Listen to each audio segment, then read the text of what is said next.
Hello everybody, this is Amit. Welcome to my YouTube channel field science. और आज हम discuss करने वाले हैं राजस्थान लैब असिस्टेंट परीक्षा जो कि 28 और 29 और 30 जून को आयोजित की गई थी राजस्थान में। उसके जो साइंस के क्वेश्चन हैं, स्पेशली बायोलॉजी के क्वेश्चंस हम डिस्कस करेंगे और हल सहित हम व्याख्या करने की इसमें कोशिश करेंगे। यथासंभव आपके प्रश्नों का उत्तर देने की हम कोशिश करेंगे। तो इसमें पहला क्वेश्चन है, निम्नलिखित में से कौन सा मूल तंत्र द्विबीजपत्री पादपों में पाया जाता है? तो इसका सही आंसर है ए, मूसला मूल तंत्र या टैप रूट सिस्टम। देखिए फ्रेंड्स, प्लांट्स जो होते हैं वो दो टाइप के होते हैं बेसिकली। एक होते हैं मोनोकोट, दूसरे होते हैं डाइकोट।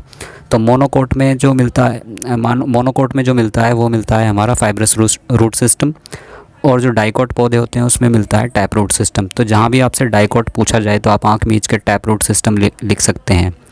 इसमें जो स्टोरेज रूट सिस्टम जो होता है, स्टोरेज रूट सिस्टम वो होता है जिसमें जो रूट्स जो होती हैं फूड को स्टोर करके मोटी हो जाती हैं। जैसे कि अगर आप देखें शकरकंद, अगर आप देखें तो ये स्टोरेज रूट सिस्टम का एक उदाहरण हो गया। ठीक है, अगला जो क्वेश्चन है वो है हमारा, which of the following root modification helps in respiration? निम्नलिखित में से कौन सा मूल रूपांतरण श्वसन में सहायता करता है? इसका जो सही आंसर है वो है न्यूमेटोफोर, या आंसर बी। अगर हम बात करें न्यूमेटोफोर्स की, तो न्यूमेटोफोर्स क्या होती हैं? एक स्पेशलाइज्ड टाइप की जड़ें होती हैं, रूट्स होती हैं जो कि मैंग्रोव प्लांट्स में मिलती हैं। अब ये मैंग्रोव प्लांट्स क्या हैं? मैंग्रोव प्लांट्स जो हैं वो इस टाइप के कुछ पौधे होते हैं जो कि मार्शी, दलदली और सेलाइन जो लेक्स होती हैं उनमें ये उगते हैं। और ये कुछ अलग टाइप की जड़ें होती हैं और इनमें कुछ पोर्स होते हैं जो कि ये ऊपर की साइड जल से बाहर निकले हुए होते हैं और ये डायरेक्टली जो है ऑक्सीजन लेते हैं एयर से। अगला क्वेश्चन है, mushrooms belongs to which class of fungi? कुकरमुत्ता, खुम्ब कवकों के किस वर्ग से आते हैं? तो इसका सही आंसर है सी, बेसिडियोमाइसिटीज़। अगला क्वेश्चन है, पुष्प का सबसे बाहरी चक्र है, the outermost whorl of a flower is? Options हैं एंड्रोशियम, कैलिक्स, कोरोला और जाइनोशियम। इसमें जो सही आंसर है वो है कैलिक्स, या जिसे हम कहते हैं बाह्य दल पुंज। देखिए फ्रेंड्स, जो फ्लावर होता है उसके अंदर जो है 4 वॉल्स होते हैं। सबसे बाहर का जो होता है उसमें सीपल्स होते हैं, उसको हम बोलते हैं कैलिक्स। उसके अंदर का जो होता है उसमें होते हैं पीटल्स, जिसे हम बोलते हैं कोरोला। और उससे अंदर का जो होता है एक वॉल, उसको हम बोलते हैं एंड्रोशियम, जिसमें कि स्टेमन्स वगैरह आते हैं। और सबसे जो अंदर की साइड जो एक वॉल होता है उसमें आते हैं जो है उसको हम बोलते हैं जाइनोशियम, और उसके अंदर जो है वो फीमेल रिप्रोडक्टिव पार्ट, ओवरी वगैरह ये सब आते हैं। चलिए अब बात करते हैं अगले क्वेश्चन की। The term biodiversity was coined by A, Rosen, B, Odum, C, Tansley and D, Chapman. तो इसका सही आंसर है कि जैव विविधता शब्द जो दिया था या बायोडाइवर्सिटी शब्द जो दिया था वो दिया था रोजन ने। इसमें आपको दो नाम बहुत कंफ्यूज कर सकते हैं, एक है ओडम और दूसरा है टेंसले। तो ओडम जो थे वो एक इकोलॉजिस्ट थे, आर्थर टेंसले भी एक इकोलॉजिस्ट थे, लेकिन आर्थर टेंसले ने इकोसिस्टम नाम का वर्ड दिया था, जबकि बायोडाइवर्सिटी जो वर्ड दिया था वो दिया था वाल्टर जी रोजन ने। तो ये क्वेश्चन रिपीटेड है और इसमें कंफ्यूज होने की कोई ज़रूरत नहीं है। जब भी आपको जैव विविधता वाला क्वेश्चन आए कि जैव विविधता शब्द किसने दिया, तो आप इसमें आँख मीच के वाल्टर जी रोजन का नाम लिख सकते हैं। चलिए अगले क्वेश्चन की तरफ चलते हैं। The inner layer of the seed coat is called? बीज आवरण की भीतरी सतह को क्या कहते हैं? A, tegmen, B, hilum, C, mesocarp, D, testa. तो इसमें जो इसका सही आंसर हो जाएगा वो हो जाएगा टेगमेन, यानी कि ए ऑप्शन आपका सही है। तो बीज आवरण की भीतरी सतह को हम क्या कहते हैं? टेगमेन कहते हैं। देखिए सपोज़ कीजिए ये सीड है, ठीक है, ये सीड है, इसके ऊपर एक कवर चढ़ा होता है जो इसको प्रोटेक्ट करता है। अब इस कवर के भी दो हिस्से होते हैं, एक होता है इनर और एक होता है आउटर। तो जो अंदर वाला जो हिस्सा होता है, अंदर वाला हिस्सा जो होता है वो पतला होता है, उसे हम कहते हैं टेगमेन। और बाहर वाला हिस्सा जो होता है उसको हम बोलते हैं टेस्टा, जो कि हार्ड होता है। तो इसका ए ऑप्शन सही है। चलिए अगला क्वेश्चन देखते हैं। अनाज के बीजों में पाया जाने वाला ढालाकार बीज पत्र कहलाता है। The seeds of cereals contain a large shield shaped cotyledon known as aril, B scutellum, C coleoptile, D capitulum. तो इसका आंसर जो हो जाएगा स्क्यूटेलम। देखिए सीरियल्स जो होते हैं, जो अनाज जो होते हैं, जैसे कि कॉर्न है, मक्का, राइस है, चावल, वीट यानी कि गेहूं, और ओट्स हैं, और बारले यानी कि जौ, ये सब के सब सीरियल्स हैं। और सीरियल्स जितने भी होते हैं सब मोनोकोट्स होते हैं। और मोनोकोट्स के जो सीड लीव्स या कोटिलेडोन्स होते हैं उनको हम बोलते हैं स्क्यूटेलम। तो जहाँ भी मोनोकोट्स का बीज पत्र की बात आती है कि मोनोकोट्स में किस टाइप के बीज पत्र होते हैं, तो उसको आप स्क्यूटेलम लिख सकते हैं। चलिए अगला क्वेश्चन देखते हैं।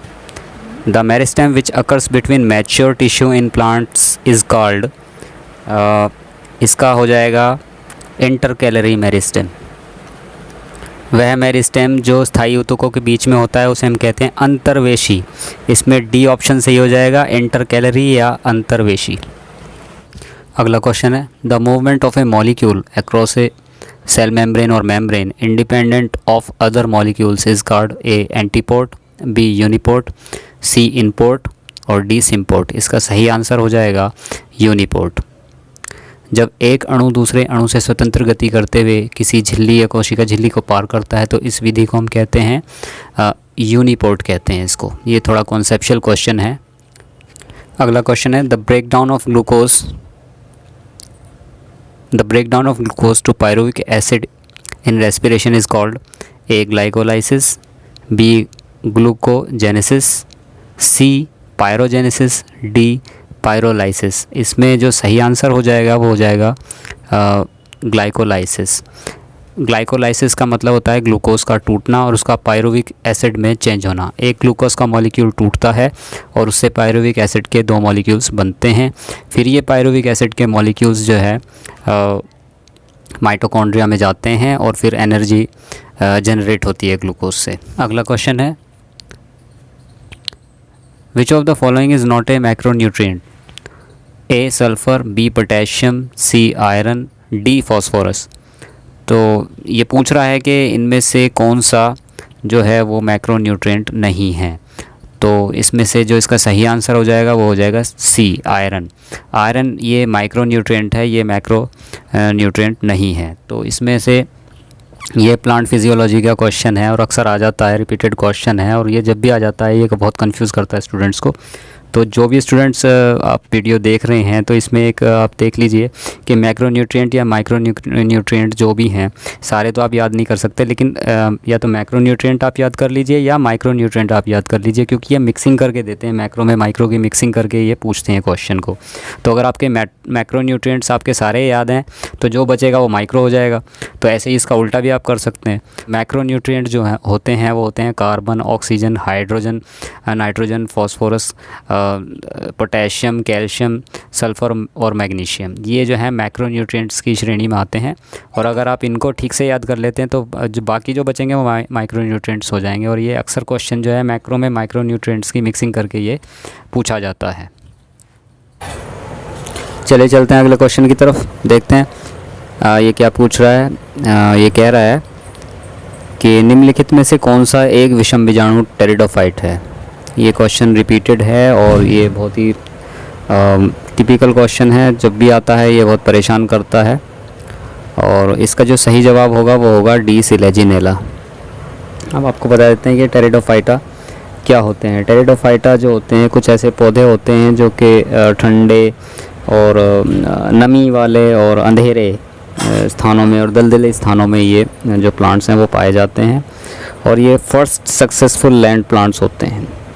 धरती पे जब पौधे आए थे तो वो पौधे जो थे जल में थे, और जो लैंड पे जो सब सक्सेसफुल प्लांट्स थे वो थे टेरिडोफाइटा। टेरिडोफाइटा को हम वेस्कुलर क्रिप्टोगैम्स भी कहते हैं, क्योंकि इसमें जो होता है ना जाइलम और फ्लोएम जो है वास्कुलर बंडल्स तो इसमें मिलते हैं, लेकिन इसमें जो है फ्रूट्स और सीड्स और फ्लावर्स वगैरह नहीं होते। इसमें ये प्रोड्यूस ही नहीं करते, ये रिप्रोडक्शन करते हैं स्पोर्स से। और स्पोर्स भी इसमें 2 टाइप के होते हैं।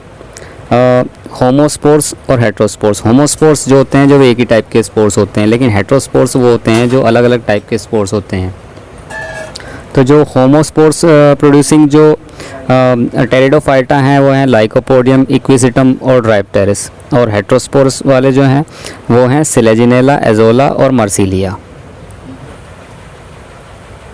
अगला क्वेश्चन है cuticle is absent in. Cuticle किस में नहीं पाई जाती? ए रूट, बी लीफ, सी फ्रूट, डी स्टेम। तो इसका जो सही जवाब हो जाएगा वो हो जाएगा ए रूट। लेकिन ये क्यूटिकल होती क्या है, चलिए इसके बारे में बात कर लेते हैं। क्यूटिकल जो है एक वैक्सी लेयर होती है जो कि पौधे के उन भागों पे पाई जाती है जो कि हवा में एक्सपोज्ड रहते हैं। तो जड़ तो हवा में एक्सपोज्ड रहती नहीं है, तो जड़ में ये नहीं पाए जाते हैं।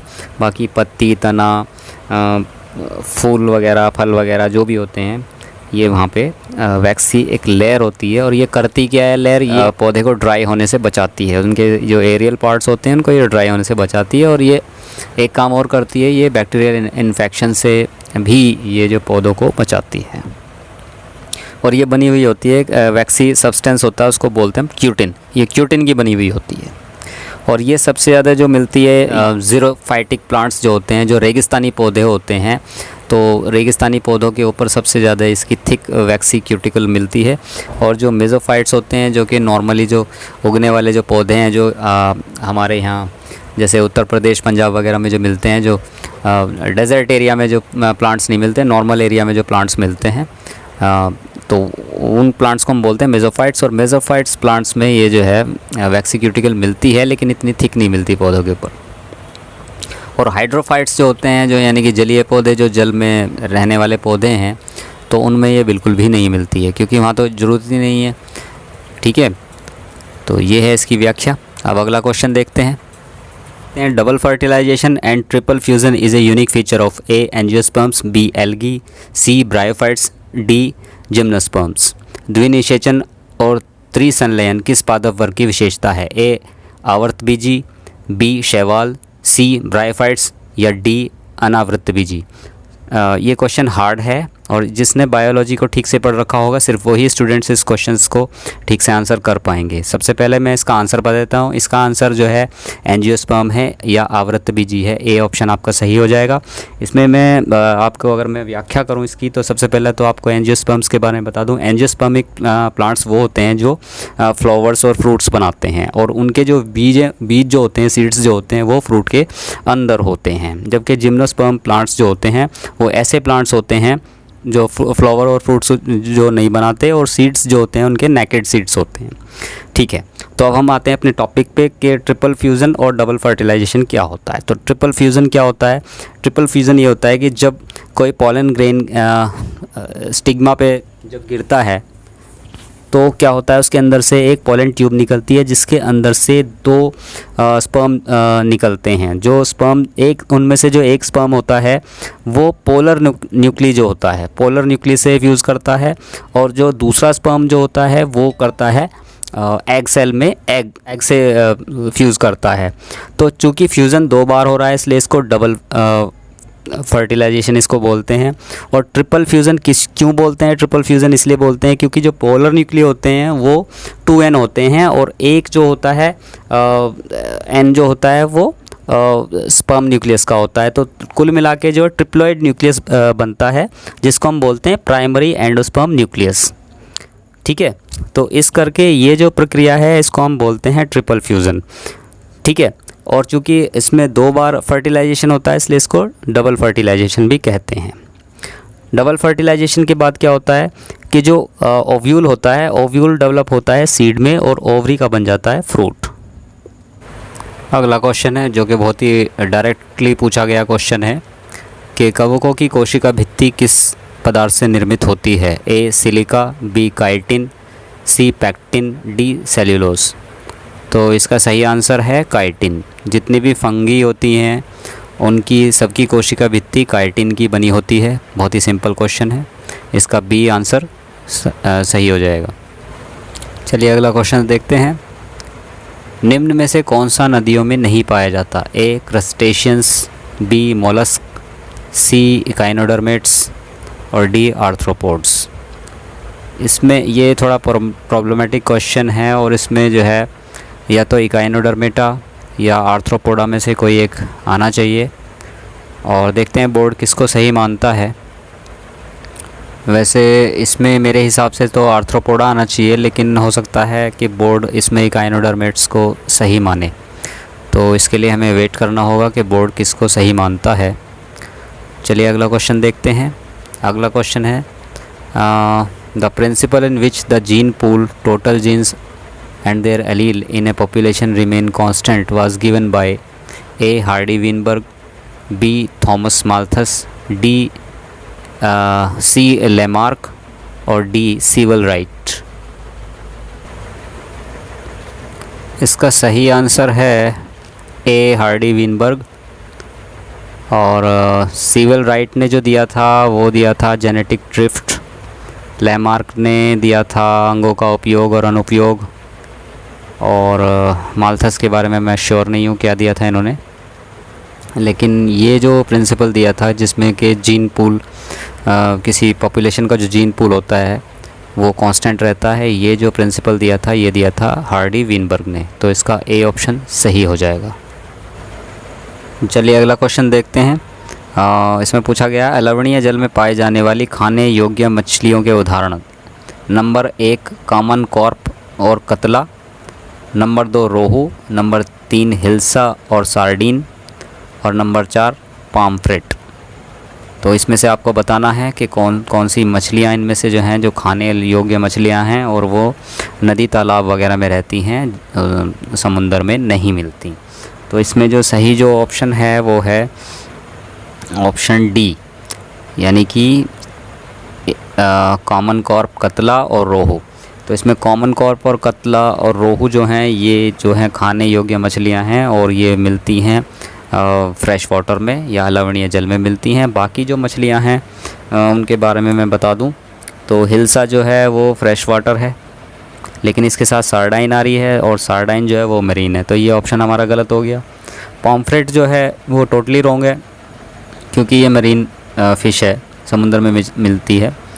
और ले दे के जो है ऑप्शन जो बैठता है वो रोहू और कॉमन कॉर्प और कतला, यानी कि ऑप्शन डी जिसमें कि 1 और 2 दे रखे हैं वही ऑप्शन सही है। तो इसका सही जो ऑप्शन हो जाएगा वो हो जाएगा ऑप्शन डी। चलिए अगला क्वेश्चन देखते हैं, ये बायोकेमिस्ट्री से है। रोग जिसमें सोडियम व पोटेशियम का संतुलन बिगड़ जाता है तथा यह एल्डोस्टेरोन की अधिकता से उत्पन्न होता है। A Addison's disease, B Conn's disease, C hirsutism और डी कुशिंग्स डिजीज़ या कुशिंग्स सिंड्रोम भी इसको कह देते हैं। तो इसमें जो है ये है कॉन्स डिजीज़, बी ऑप्शन इसमें सही हो जाएगा, क्योंकि इसमें ये होता क्यों है, ये इसलिए होता है कि जो किडनी के ऊपर एक ग्लैंड होती है जिसको हम सुप्रारीनल ग्लैंड या एड्रीनल ग्लैंड इसको बोलते हैं, और ये ग्लैंड बनाती है एल्डोस्टेरोन हार्मोन। और एल्डोस्टेरोन हार्मोन ये जब ज़्यादा बनाने लगती है तो उससे क्या होता है कि सोडियम का लेवल हाई हो जाता है और पोटेशियम का लेवल लो हो जाता है, जिसकी वजह से क्या होता है ये हाई बीपी की शिकायत कुछ होने लगती है, और इसको हम बोलते हैं कॉन्स डिजीज़। तो इसमें जो सही ऑप्शन हो जाएगा वो है आपका ऑप्शन बी, कॉन्स डिजीज़। अगला क्वेश्चन देखते हैं। Portal tried in liver is made up of, options दिए हुए हैं ए बी सी डी। इसमें ज़्यादा गहराई में मैं ना जाते हुए, ज़्यादा इसकी व्याख्या ना करते हुए मैं आपको बता दूं, ये डायरेक्ट क्वेश्चन है और इसमें नॉलेज चलती है। तो इसमें जो इसका सही ऑप्शन है वो है B, hepatic artery, hepatic portal vein and branches of bile duct.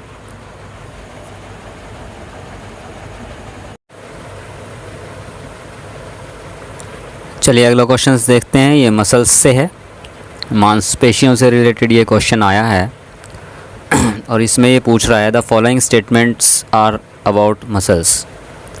Number 1 statement है light bands contain actin. Number 2 statement है the light bands are called anisotropic bands. Number 3 statement है the dark bands contain myosin. और number 4 statement है actin filaments are thick filaments.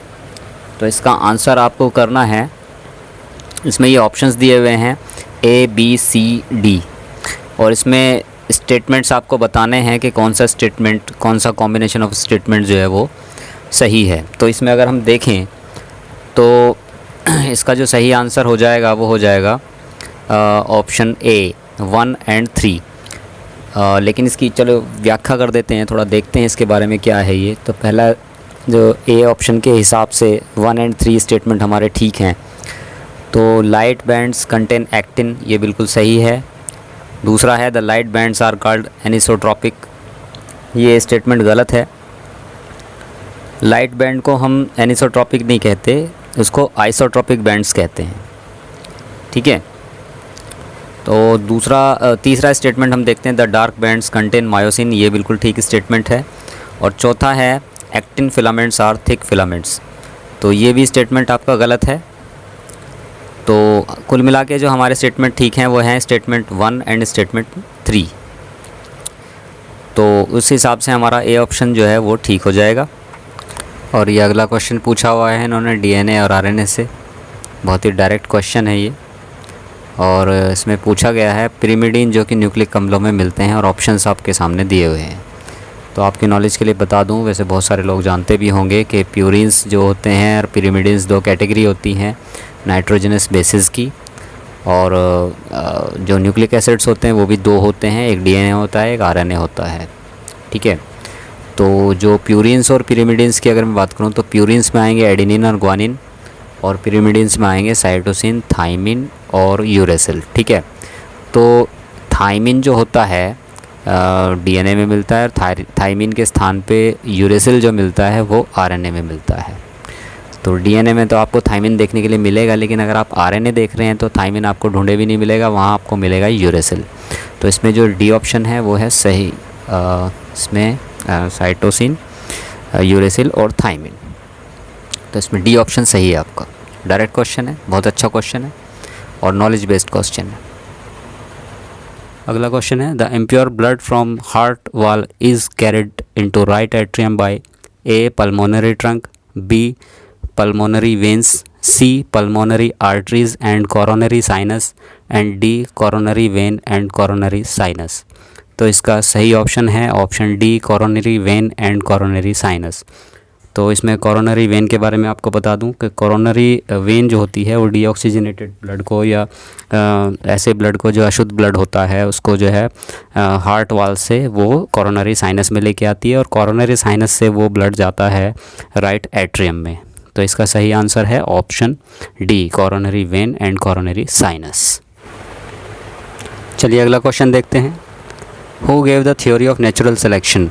A D Lamarck, B Weismann, C Wallace और D Charles Darwin. और जिसने भी biology पढ़ी है, high school intermediate तक बायोलॉजी पढ़ी है, वो इजीली इस क्वेश्चन को आंसर कर सकता है। डायरेक्ट क्वेश्चन है, इजी क्वेश्चन है, और इसका सही आंसर है चार्ल्स डार्विन। डी ऑप्शन आपका सही हो जाएगा। लेकिन इसमें थोड़ी सी व्याख्या हम कर देते हैं। देखिए जो लैमार्क थे, लैमार्क ने दिया था सिद्धांत अंगों का उपयोग और अनुपयोग, ठीक है। इसकी व्याख्या बहुत ज़्यादा मैं नहीं करूँगा यहाँ पे। और वाइजमैन एक साइंटिस्ट थे जो कि जर्मनी के थे, उन्होंने दिया था कंटिन्यूटी ऑफ जर्म प्लाज्म, या इसको अगर हम कहें कि जो जेनेटिक इन्फॉर्मेशंस होती हैं एक पीढ़ी से दूसरी पीढ़ी में, वो जो जर्म सेल्स के द्वारा ट्रांसफ़र होती हैं, सोमेटिक सेल्स के द्वारा ट्रांसफ़र नहीं होती, और इसको बोलते हैं continuity of germ plasm theory, और ये दिया था वाइजमैन ने, ठीक है।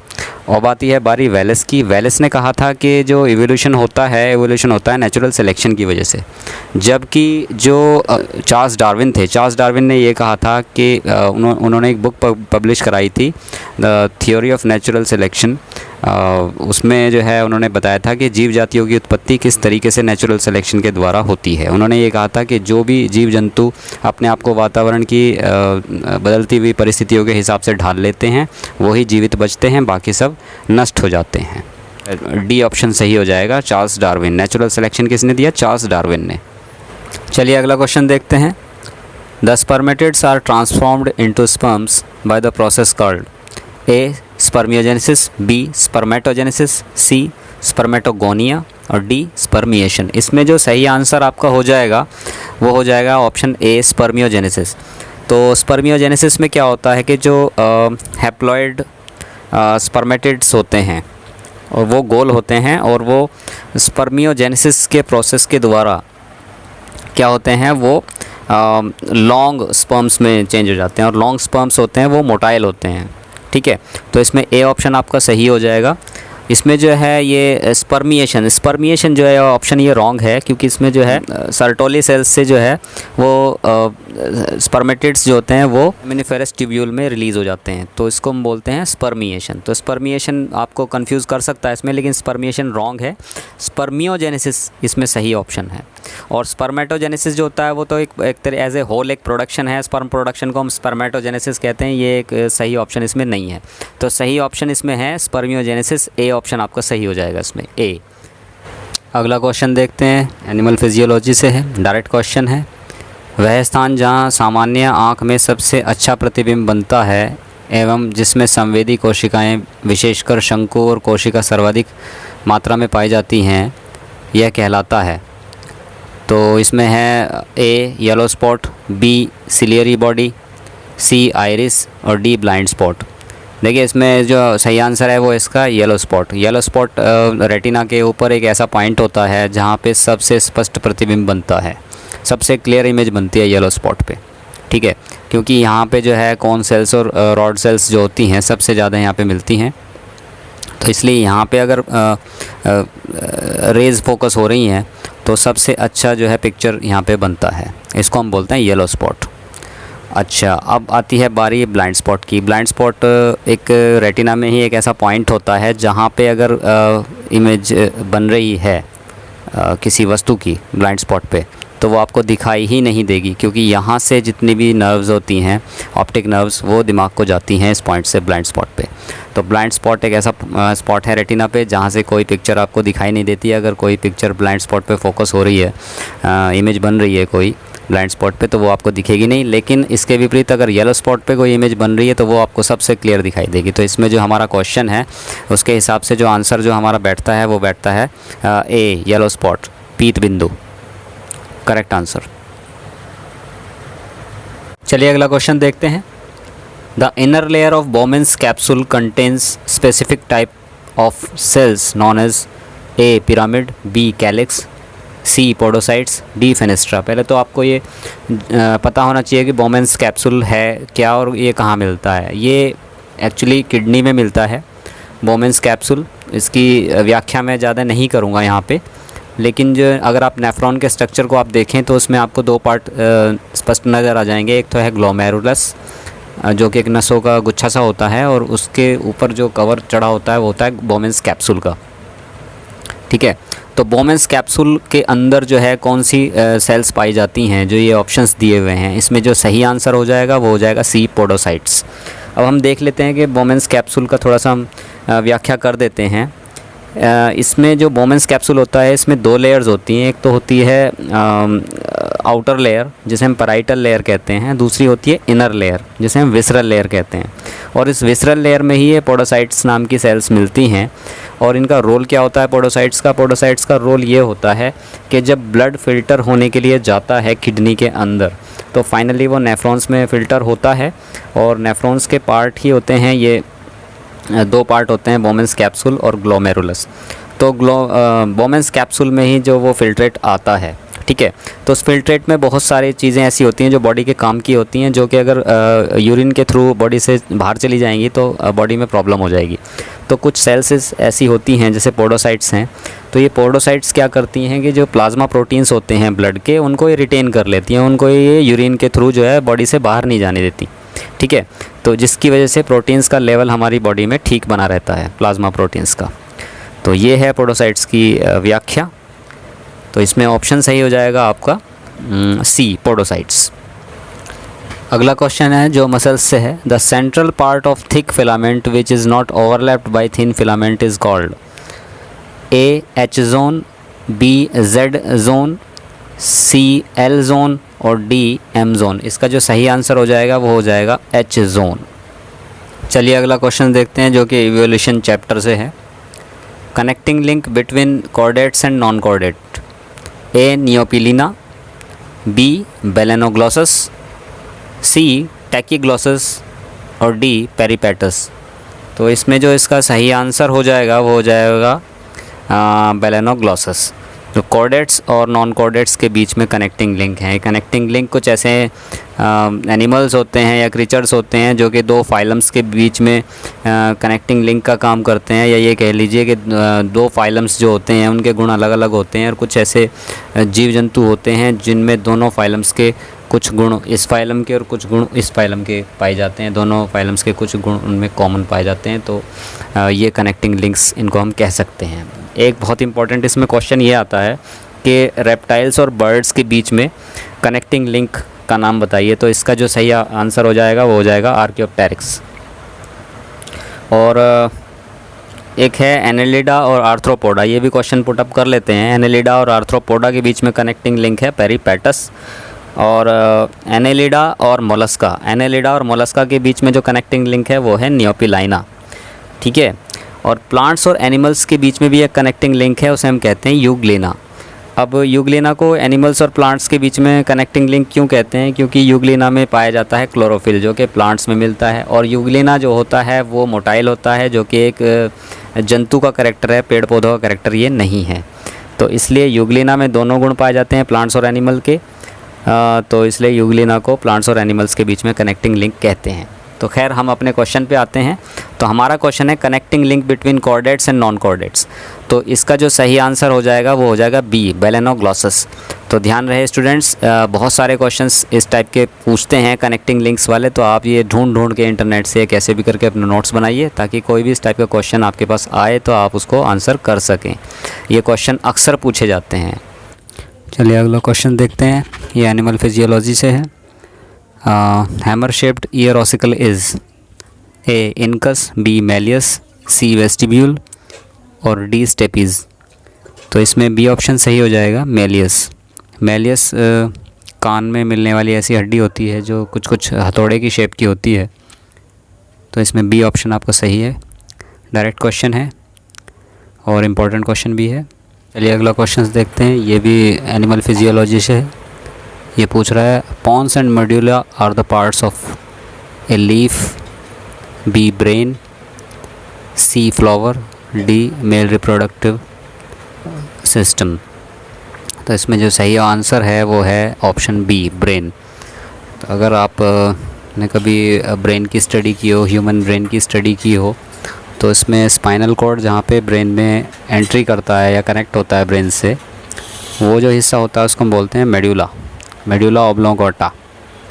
और मेडुला से ऊपर की तरफ होता है पोन्स, और पोन्स और मेडुला दोनों के दोनों ये जो हैं पार्ट्स, ये मिड ब्रेन के पार्ट्स हैं। चलिए अगला क्वेश्चन देखते हैं। ये भी एनिमल फिजियोलॉजी के एंडोक्राइनोलॉजी से चैप्टर से हैं। इसमें पूछा गया है identify the endocrine gland that is H shaped and is situated near neck region. तो इसमें ऑप्शंस दिए हुए हैं, A pituitary gland, B adrenal gland, C pineal gland और डी थायराइड ग्लैंड। ये सीधा सा डायरेक्ट क्वेश्चन है। आपको बताना है एच के आकार की ग्रंथि जो नेक में होती है या गर्दन में होती है। तो गर्दन में तो एक ही ग्रंथि होती है, वो है थायराइड ग्लैंड। तो सीधा सा क्वेश्चन है, डी ऑप्शन आपका सही हो जाएगा इसमें।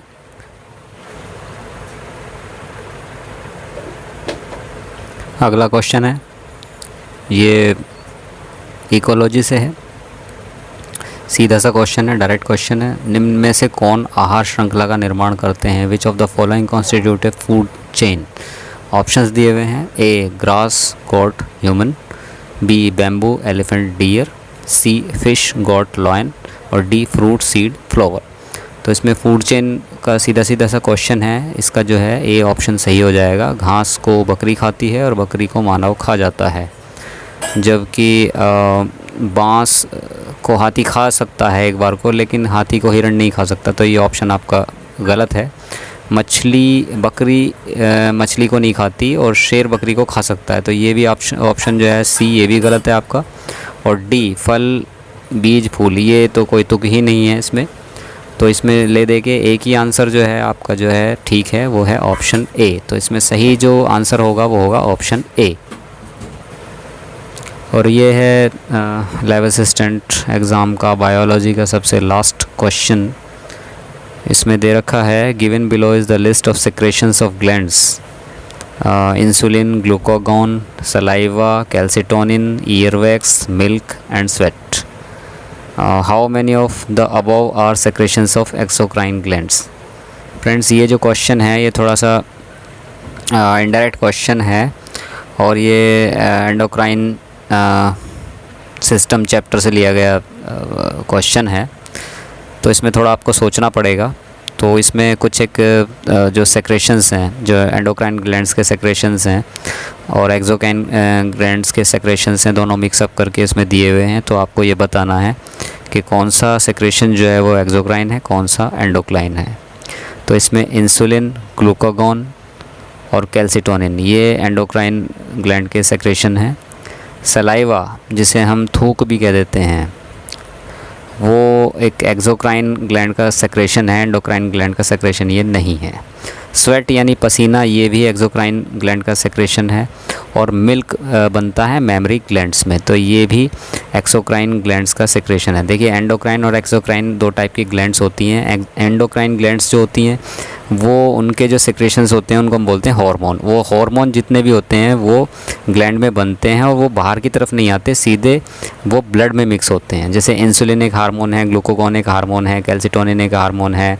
तो ये सब हार्मोन्स हैं, ये जब ग्लैंड में बन जाते हैं तो ये सीधे ब्लड में रिलीज़ होते हैं। इसके बाद ये टारगेट ऑर्गन तक जाते हैं बाय ब्लड। लेकिन ये जो दूसरे जो दे रखे हैं, जैसे ईयर वैक्स है, मिल्क है, स्वेट है, ये एक्सोक्राइन ग्लैंड्स के सेक्रेशंस होते हैं और इनका सेक्रेशन जो होता है बॉडी से बाहर की तरफ होता है।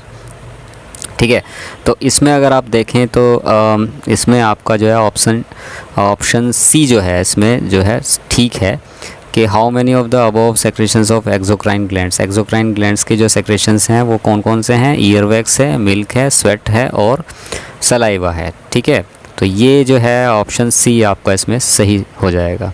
और इसी के साथ हमारा जो ये बायोलॉजी के क्वेश्चंस का जो एक्सप्लेनेशन है ये समाप्त होता है। मैंने इस वीडियो को बनाने में बहुत मेहनत करी है और मैं उम्मीद करता हूँ कि आपका सहयोग मुझे मिलता रहेगा। प्लीज़ मेरे इस चैनल को लाइक करें, शेयर करें, सब्सक्राइब करें और ज़्यादा से ज़्यादा अपने कमेंट्स दें ताकि मुझे आने वाले वीडियोज़ के लिए और मोटिवेशन मिले। और प्लीज़ वीडियो को एंड तक देखें, पूरा देखें।